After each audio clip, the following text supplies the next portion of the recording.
Today on Locked On Hornets, Charles Lee talks to the Charlotte Observer about LaMelo Ball's offseason, some of the crazy that they're getting with Colin Sexton, and how all of this guard depth will help them achieve the things that they want to achieve this upcoming season. That's all ahead. Locked On Hornets.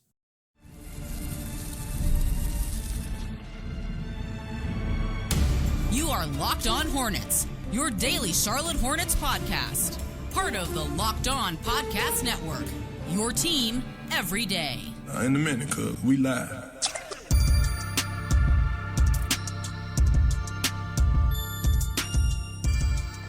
Welcome in. This is Locked On Hornets. We are part of the Locked On Podcast Network, your team every day. This podcast is free. It's every day. It's available wherever you get podcasts. That includes Apple Podcasts, Spotify, YouTube. Come check us out there. Even if you've been listening for a long time, even if you've been listening for years, please head over to YouTube, hit the subscribe button. We just eclipsed, this is big news, we just eclipsed 9,000 subscribers, and we're on our way. I don't know if we passed the Locked On Suns podcast. That's been our goal for the past couple of weeks, is to pass the Locked On Suns podcast. We've passed along our center rotation, and now we would like to pass the Locked On Suns podcast in subscribers. I'll have to check that, but getting to 9,000 was a big step, and now the only place we go from there is 10K. And I'll say, if the Hornets are in playoff contention at all, or any kind of postseason contention,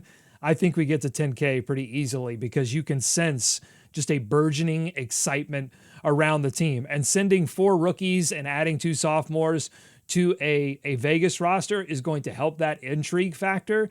But I just think people sense a difference in this team right now, culturally, in what they want to do and how competitive they want to be. People want to pay attention to competitive things. They want to know when they, paid their subscription fee, and the 9,000 subscription fees now we have to watch different sports. When they pay that fee, or they take their kids or they take themselves to a game in Charlotte, they want to know not for sure that the Charlotte Hornets are going to win, but that it's going to be a competitive game.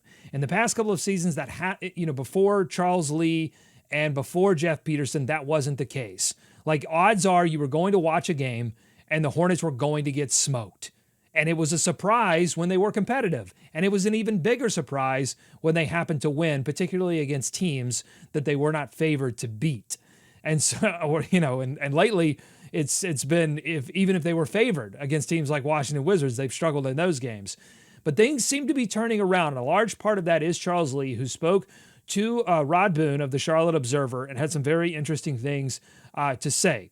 By the way, I'm Doug Branson. You can follow me on everyhornetsboxscore.com. I just jumped right in. I'm solo today. Usually I'm here with Walker Mail from the Wes and Walker Show on Sports Radio 92.7 FM WFNZ. He is off today and tomorrow. He promised to send some video in, maybe for tomorrow or Friday. Friday, I'm going to be joined by David Walker, a former co-host of mine on this show. So we'll get back together and get his thoughts on what's been going on in Las Vegas. So you can follow Walker on Twitter at Walker Mail. You can follow me at everyhornetsboxscore.com. All right, so let's get into what Charles Lee had to say to the Charlotte Observer. It was a pretty long interview, and they got into a lot of different things. I've pulled out some of the more interesting things that I found in this interview, and we'll start with the best player on this team, LaMelo Ball.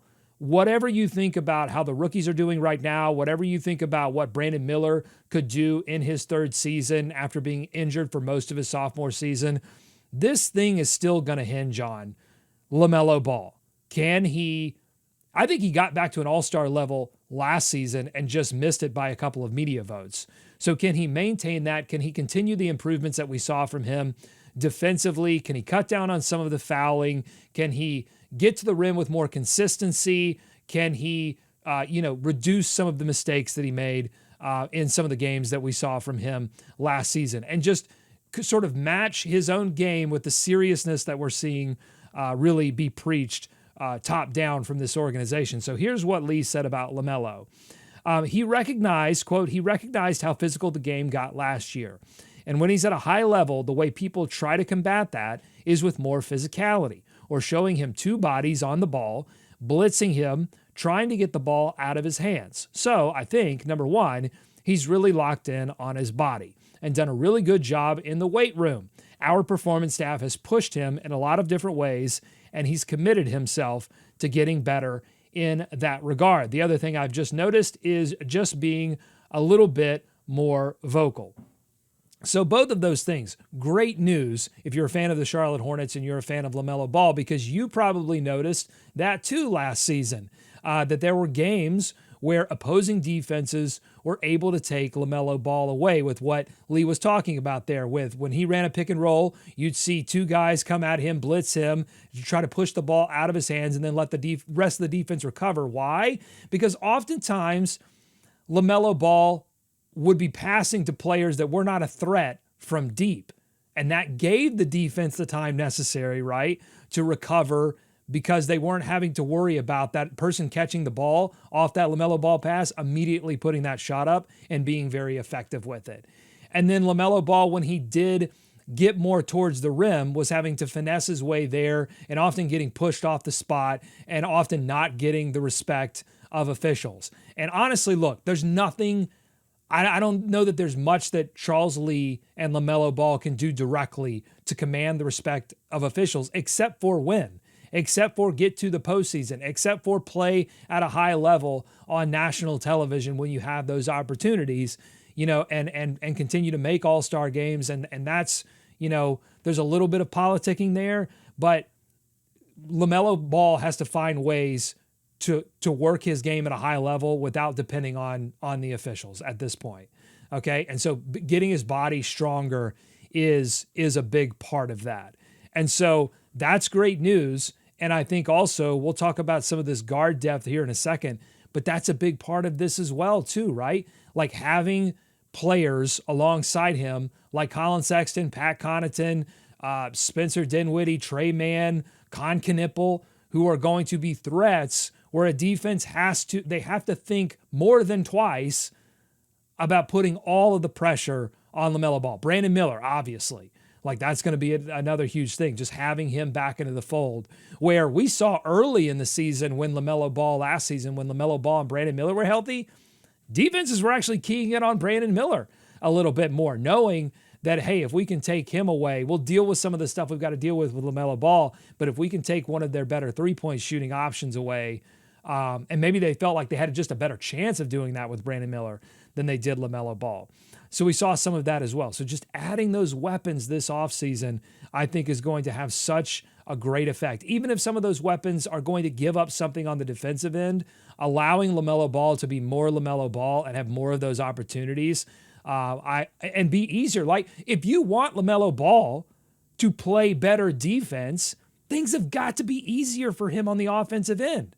Because if things are hard for him on the offensive end, how is he going to have the energy, the focus, the not being frustrated, this kind of all the things that you need to lock in and be a little bit better defensively? How can he do that when the opposing defense is making his life absolutely hell on the offensive end? Charles Lee, in the same interview, mentioned a game in Memphis.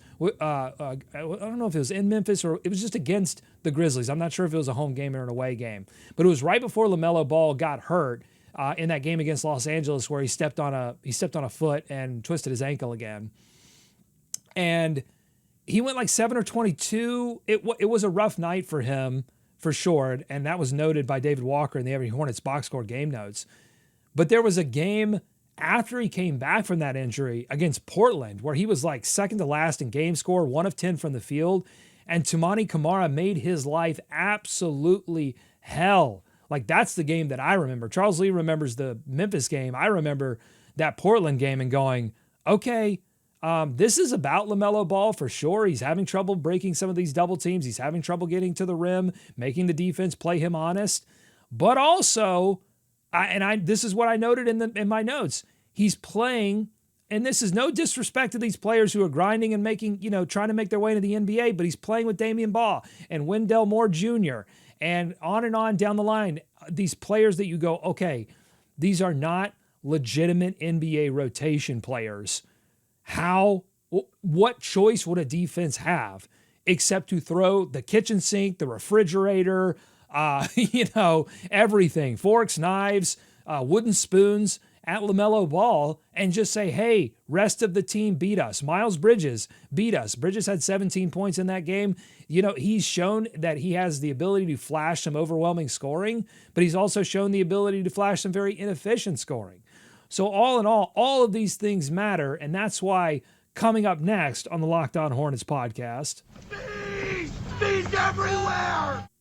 I want to talk about Colin Sexton. I want to talk about the depth at the guard position. A lot of people are confused about how this roster has been constructed this offseason, getting all of these guards, not really paying too much attention to the center position. I think Charles Lee at least gave us a little bit of a hint of what's going on there. That's coming up on Locked On Hornets.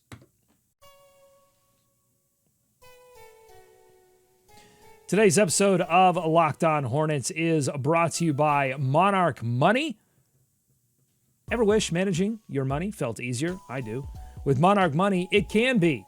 Whether you're saving up or planning something big, Monarch puts you in the driver's seat, which is where you want to be with your money, right? You don't want to be in the passenger seat watching it fly by. You want to be in the driver's seat. It's like having your own personal CFO, giving you full visibility and control over your finances. Monarch isn't just a budgeting app. It is a full financial command center, letting you track your accounts, your investments, your spending, and even plan for future goals. I've got a trip to Disney coming up next year, and my family's using Monarch Money to make sure that we get everything together that we need for that trip. And you can do it all in one clean, easy-to-use app. That means less time stressing over your money and more time making it work for you. And if you share finances with someone, Monarch Money makes it easy to stay on the same page without awkward spreadsheets or missed bills. Ooh.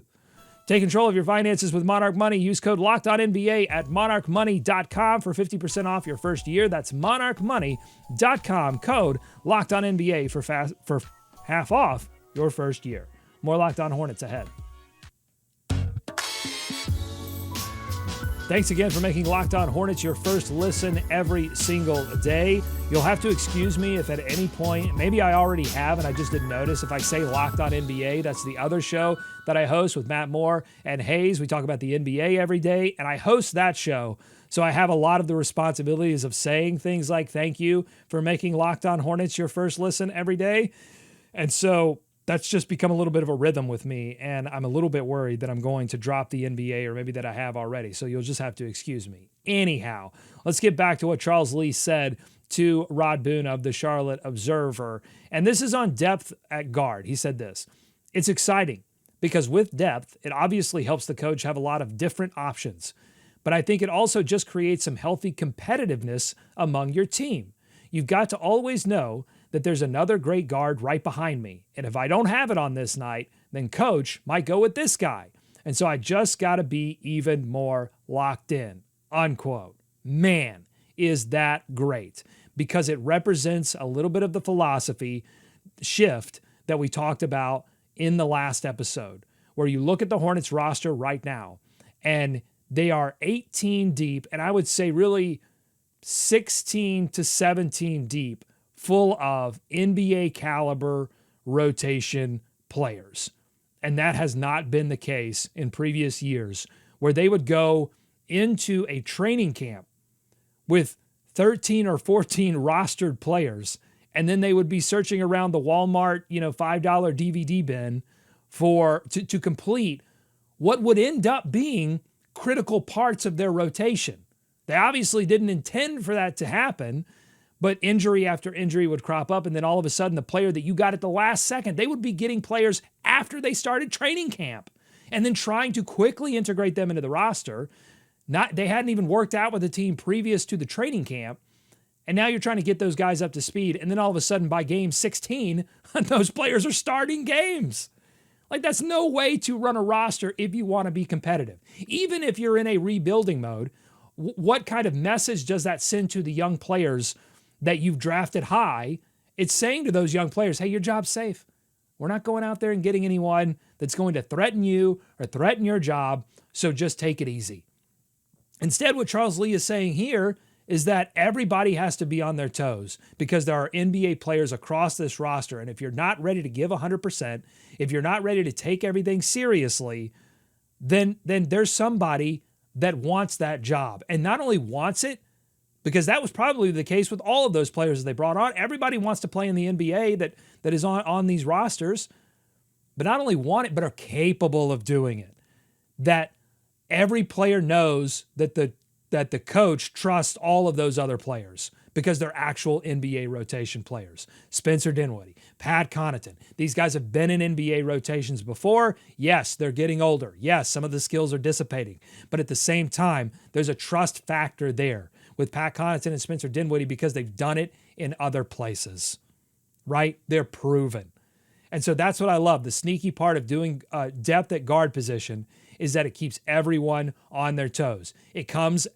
Everything comes with a trade-off. The trade-off is that you haven't addressed the center position yet, and you're deficient at the center position. But obviously, they want to make the focus at the guard position and really like guard leaking into the wing position, which, yeah, look, you have to have some answers at the center position. Having big still important in a league that has sized down a little bit. It's still important. It can be a factor in a postseason series. But when you're talking about the regular season, you do need a lot of guards and wings to get through an NBA regular season.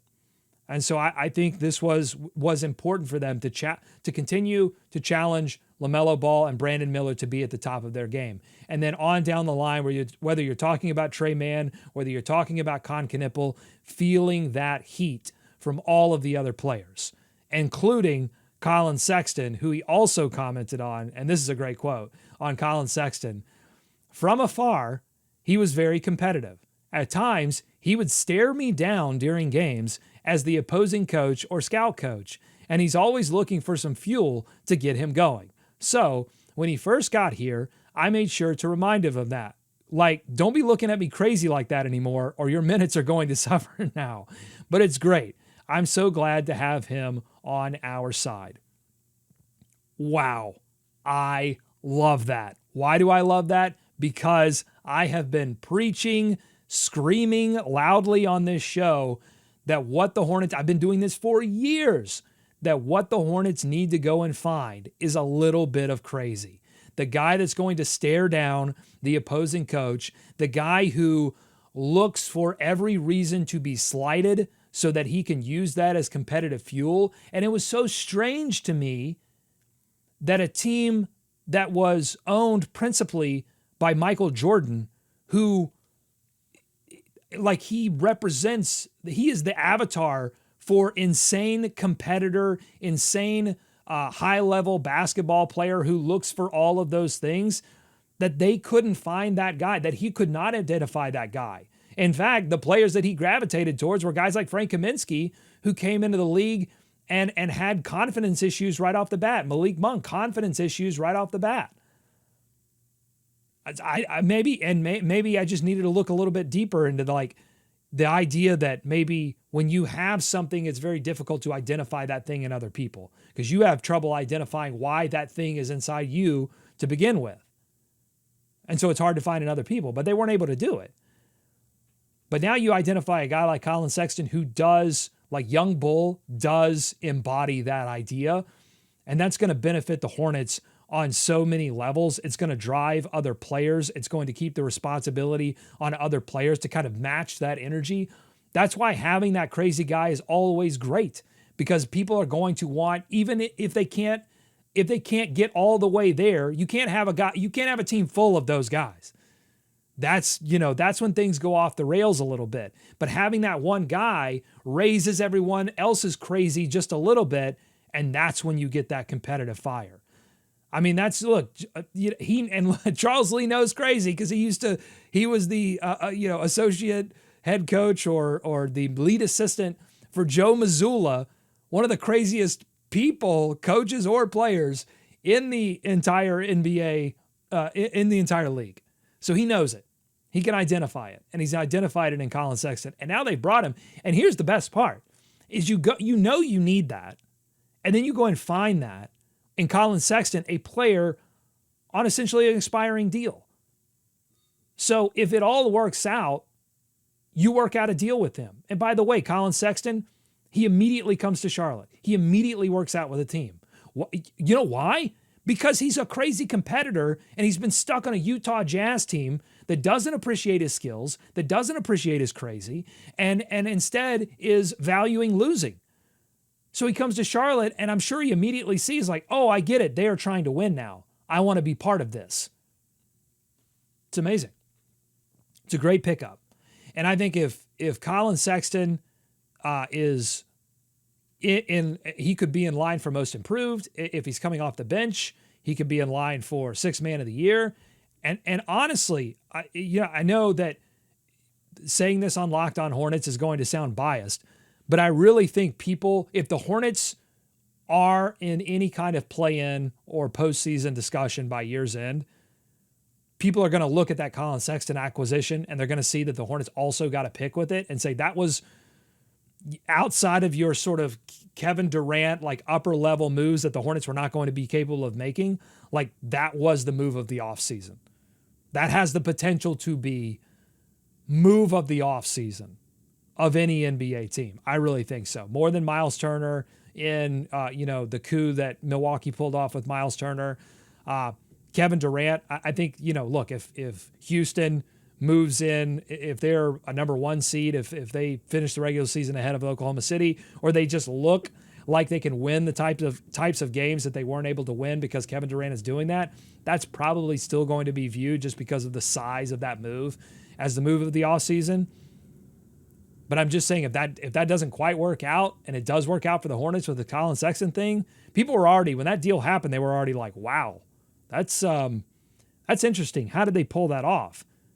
And now if Colin Sexton can raise the level of his game, play alongside LaMelo Ball and Brandon Miller, start the entire season and be a huge impact player for them, okay, well, things get really interesting. All right, coming up on Locked On Hornets, we're going to continue to talk about some of these quotes from Charles Lee, including quotes on alignment, team alignment. Is he aligned with Jeff Peterson? Super important, plus a few news and notes around the Charlotte Hornets, including a roster move. That's coming up on Locked On Hornets.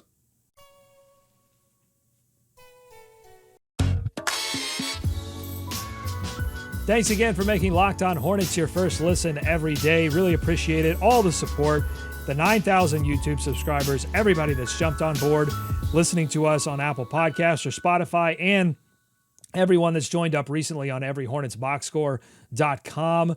We've been doing Summer League Notebook game recaps there, and no game recap tonight because they actually get 2 days off. They started Summer League going back to back, and so now they get 2 days off heading in to a showdown.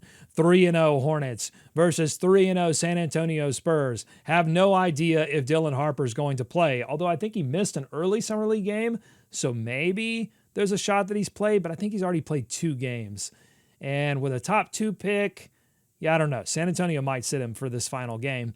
We'll see. Con Knippel, I hope he plays. Maybe I get into that more tomorrow as like a preview. Should Con Knippel play? I'll just go ahead and spoil it for you. I think he should, but I'll wait till tomorrow to sort of game out my reasoning on that. Let me know in the comments what you think, though, and maybe I'll read some of those comments tomorrow. Should Con Knippel play?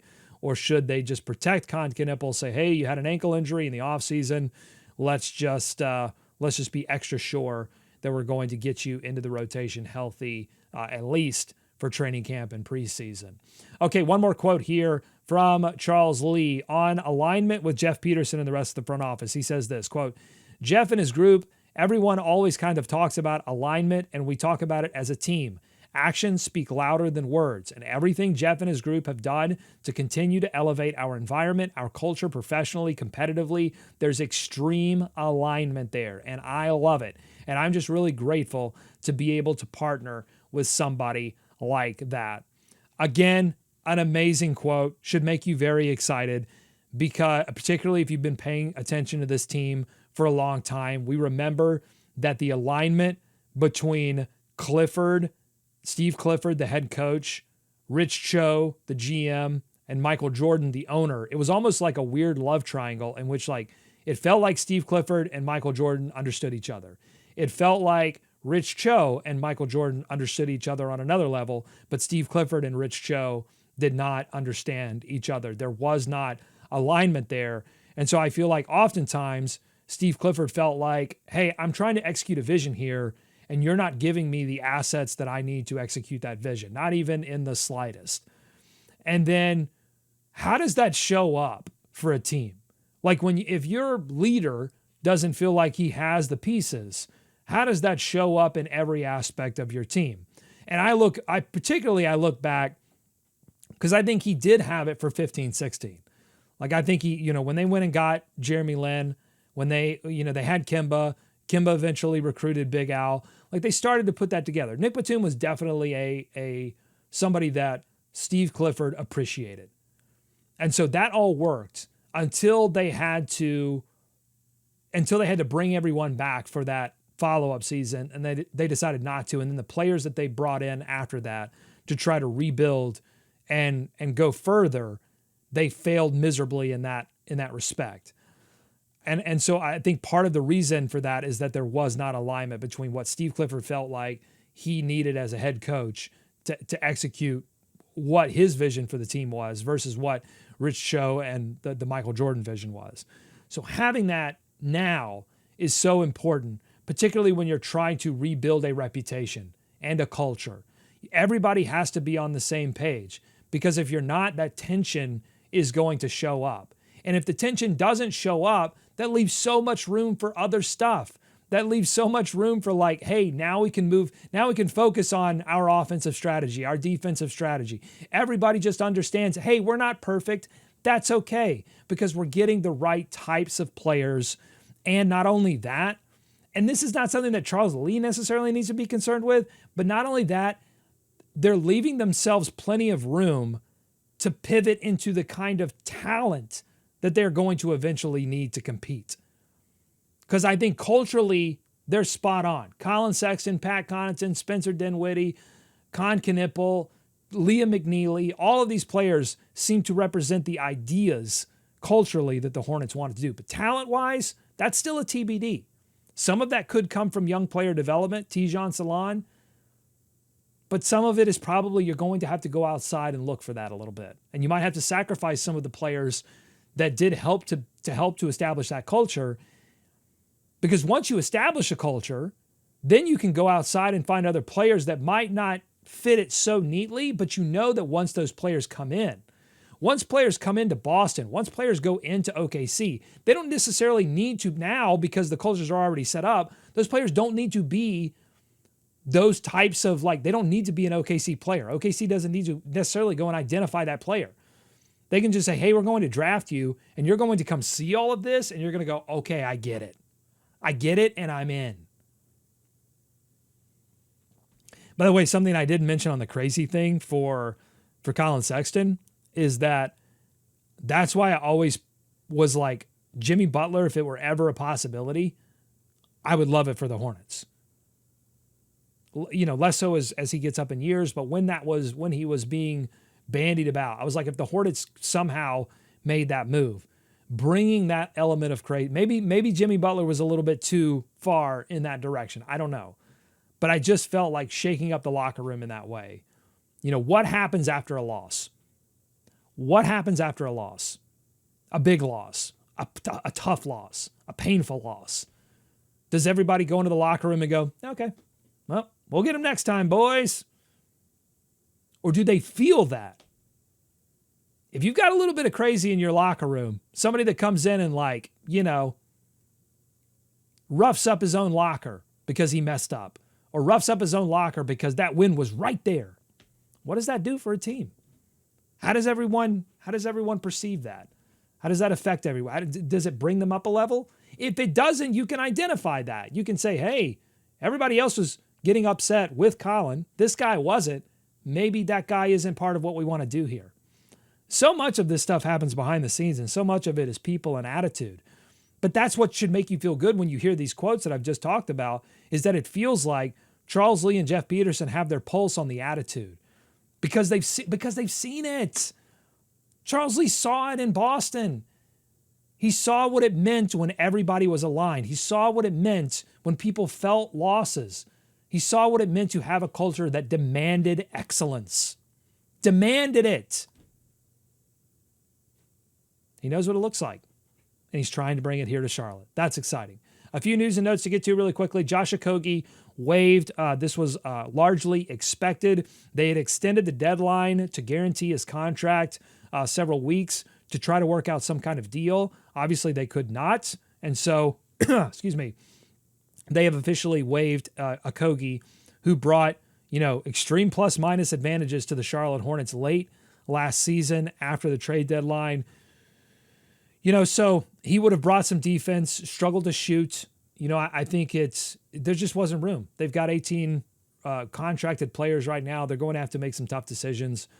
Josh Okogie, just the first of these decisions, as he will likely join up with some contending team that needs just a little bit of extra defense on the wing. And then the other piece is that the Hornets have announced 2 home preseason games. One, I say home, and I did the air quotes if you're just listening. Maybe you heard the air quotes in my voice. One of the home games is in the Greensboro Coliseum, and then one of them is in Charleston. Why? Because the Hornets are finishing up Phase 2 renovations at the Spectrum Center, and those will be going on during the preseason. So 0 preseason home games in Charlotte. But if you're looking for a trip up to Greensboro, grab some barbecue, or if you're looking to go down to Charleston and grab some shrimp and grits, you can have an excuse now. Hey, I'm going to go watch the Hornets play as well. As if you needed an excuse to go down to Charleston. I've never been. I'm going soon, so maybe I will know that. But David Walker would always wax poetic about Charleston. Maybe I'll ask him about that on Friday, the preseason game, where to eat, what to do. We can get a little preview of that. So with that, I think that's going to do it. I'll be back tomorrow. I want to talk a little bit more about Con Knippel and some other things going on around the Charlotte Hornets. Until then, for Walker and David and Nada, the entire Locked On Hornets family, we say thank you for 9,000 YouTube subscribers. Wow, huge. We love it. We love you. Thank you for tuning in. Thank you for making us your first listen. I'll be back tomorrow. Go Hornets. Go America. Let's swarm Charlotte.